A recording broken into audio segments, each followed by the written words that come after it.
Hello, class. My name is Sabrina Dolphin, and I'm here to reflect on Chapter 6, focusing on children under age 3. I want to first start off by discussing the excitements that I had, as I can relate to this chapter quite well. Head Start, early Head Start, because I've been working in Head Start for over 12 years, and it's really some great resources, and it's really a blessing to many families to receive free child care services with the way the economy is and the pricing of child care, to be able to work and have your child in a school where they're actually learning and getting, treated fairly, properly by qualified and educated staff. So one of the most excitements for me is seeing all of the black and white documentation in this book that discusses and clearly defines what early Head Start is about in Head Start. And I think the most important thing why it's so exciting for me is that the follow-through, the follow-up with the program, and how they have to reach goals, how they have research that they follow and go back and later analyze to see how they can make things better, what needs to change, what's not working, and what is working. And for me, what worries me about this knowledge that I have gained, being, as I mentioned before, that I've been in Head Start for so many years, is that the lack of acceptance for other parents to be able to receive this free educational opportunity for their children, because Head Start, early Head Start, is meant to uplift, motivate, and make families, mothers, fathers, whoever qualifies for this program, self-sufficient.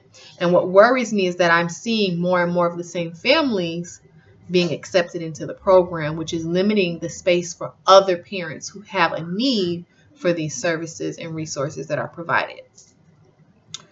I do like how with this program, early Head Start, it provides the comprehensive services in early childhood education, like health, nutrition, parent involvement, which is a big one for me because parents really need to be involved. You can't just sign your child up, drop them off like we're babysitters. Your children are really learning. The curriculum that we're using, which is ever so often changing, 9 times out of 10, most early Head Start and Head Start sites are using creative curriculum.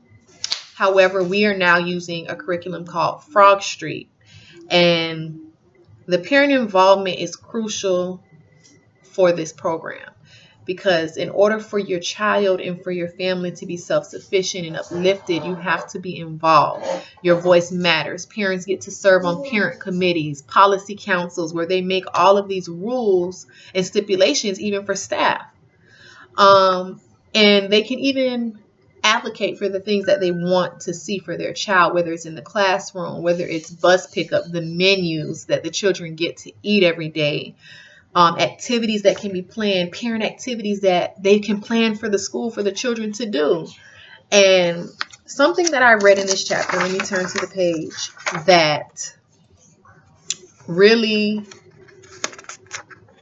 enlightens me is the shared book reading as it relates to this class. Reading is essential.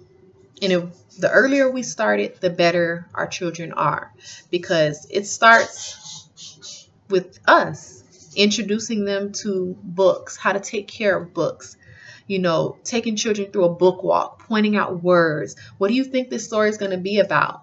Well, how can we change the ending? Can we change the ending of a story? Acting out the story. Reading is so crucial. Literacy is important. We have to, incorporate all these ideas and things that we're learning. And, as educators and caregivers with these children, because times are changing, but we have to stay current with the trends of today. And what really stuck out to me was, the shared book reading during the preschool years has long been described as a vocabulary acquisition device. And it has been reliably linked to advances in children's emerging language and literacy skills.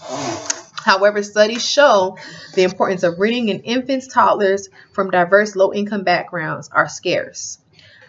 What I want to say about this, about the low income reading and, the vocabulary expansion is scarce. I feel many of us that have the resources and the knowledge aren't so forthcoming with sharing. And even if we do have the resources and we share, I find at times that parents don't know that things are out there.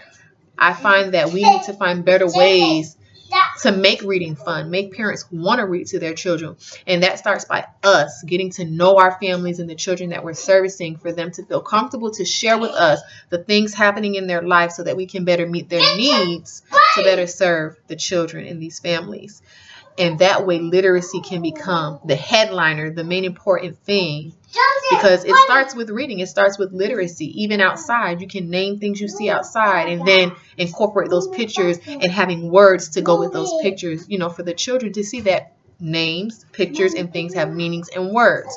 But all in all, I really like this chapter because I can relate so much to it, because I've been working in Head Start, early Head Start, for so many years, and I've seen the ins and outs, the toothbrushing, brushing your teeth with the, brushing the children's teeth and assisting them, creating healthy habits, brushing your teeth after breakfast, brushing your teeth after lunch, 2 times a day. You're getting 3 meals, snack, you're getting breakfast, lunch, and snack. Healthy meals, incorporating healthy, nutritious meals for children, because a lot of these children and families that we service, some of these children, this may be their only meal that they get throughout the day. So I really think that this program is heartwarming, it's uplifting, and it really gives you that drive and passion for working with children.